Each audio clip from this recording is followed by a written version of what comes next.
श्री स्वामी समर्थ.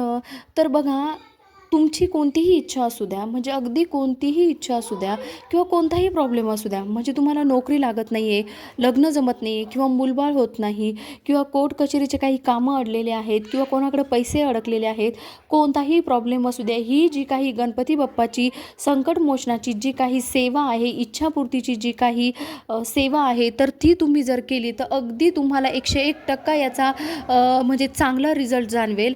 तर बघा की आपल्याला काय करायचं आहे आणि मुळात म्हणजे की जो काही अंगारक योग आहे, म्हणजे जी काही आपली मंगळी चतुर्थी जी आहे, तर ती वर्षातून अगदी एकदा किंवा मग दोनदाच येते. तर त्याच्यामुळे आपल्याला म्हणजे हा जो काही सोन्याहून पिवळा दिवस आहे, तर तो आपल्याला बिलकुल सोडायचा नाही. तर आता आपण सेवा काय करायची हे बघूया. तर सगळ्यात महत्त्वाचं आपल्याला काय करायचं आहे, आपल्याजवळ जे काही गणपतीचं मंदिर आहे, तर आपल्याला सकाळी अंघोळ वगैरे करून गणपती मंदिरात जायचं आहे. आता गणपती मंदिरात जाताना आपल्याला लाल फुलं, शक्यतो जास्वंदीचं असेल तर चांगलं, कोणतंही लाल फूल, एक डाळिंबाचं फळ हे आवर्जून असावं. अगदीच नाही मिळालं तर दुसरं लाल कलरचं फळ घेऊन जायचं आहे. 2 विड्याचे पानं, त्याच्यावर एक रुपयाचं नाणं आणि एक सुपारी.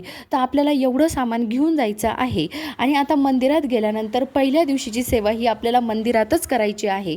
तर आपल्याला जो काही मंत्र आहे, तर तो मंत्र आपल्याला 121 वेळा म्हणायचा आहे. 120 दिवस न चुकता तो मंत्र म्हणायचा आहे. तर आता मंत्र कोणता, तर हे बघा, मंगल मूर्ते विघ्नहरा दुरितनाशना कृपा करा. आता इथे मूर्तेच म्हणायचं आहे, मूर्ती म्हणायचं नाही.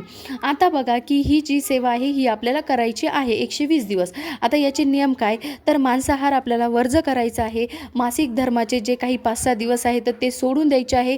पुढे सेवा कंटिन्यू करायची आहे. विटाळ सुतक जर पडलं तर नव्यानं आपल्याला सेवा सुरू ही करायची आहे. श्री स्वामी समर्थ.